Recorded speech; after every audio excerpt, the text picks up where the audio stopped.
Hey everyone, welcome back to the Atypical Declutter game. My name is April and you are at Atypical Life. Today is day 6, and on day 6 I would just like to remind you to take pictures of your progress and of the items and the piles of stuff that you are letting go of.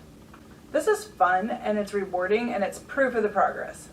Some days when you don't feel like you've done enough or you just feeling a little bit down on your progress, you can look back at those pictures in the declutter folder and just see how much stuff you have really let go of. Sometimes I look back over the years and I'm like, wow. I mean, it blows my mind sometimes. I'll see things that I really struggled with in those pictures and I'm like, man, I'm so glad I got rid of that stuff. I mean, it's almost always like I never feel a sense of regret. I always look back at them and I'm like, man, I'm so glad I did that. You can also share your pics on Instagram or social media to motivate yourself or others. Just remember to be conscious of any info or items you might not want to share with the public or your enemies or people you don't know. So any mailing labels, school names, info about your child or your health, anything like that.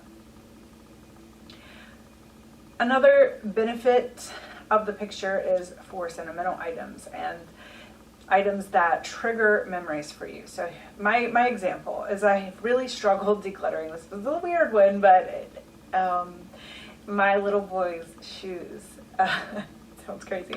He wears them so much. I mean, you know, especially for kids, they don't often have that many pairs of shoes. And so there's something about those kind of like dirty, stinky, worn out shoes that I just have so many memories of him in, that brings up so many feelings for me. So much so that like the hoarder in me is like wanting to hold on to them. I mean, even though it's super unrealistic and kind of silly to even think about holding on to them, that part of me is like, oh, I have to let these go.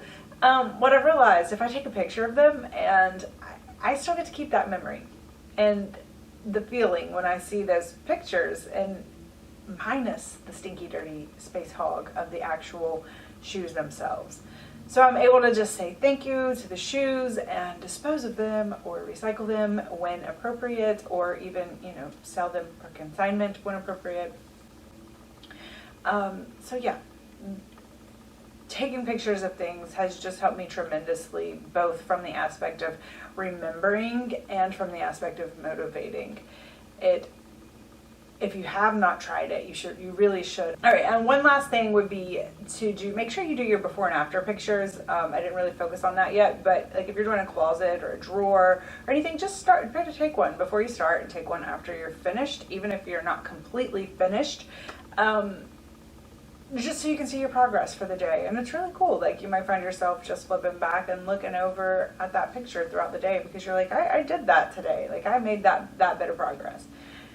All right, so taking pictures, that one's pretty self-explanatory, pretty fast. I don't have too much to say about it, but make sure you're taking digital pictures. Obviously, I don't even know if they do film anymore, but let the items go, keep track of your progress, and it will continue to motivate you and potentially others.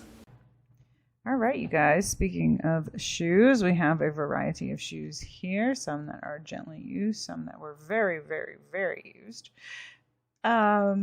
Love those babies' shoes. I can't help it. We have some books that we never really got into. We have 10 items for today.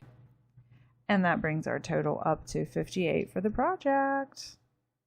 Don't forget to post your thoughts in the comments. And especially for this step, come on, post some pictures on Instagram. Let me encourage you to post a couple pictures on Instagram. If you want a little extra encouragement, it's hashtag Atypical Declutter, all one word.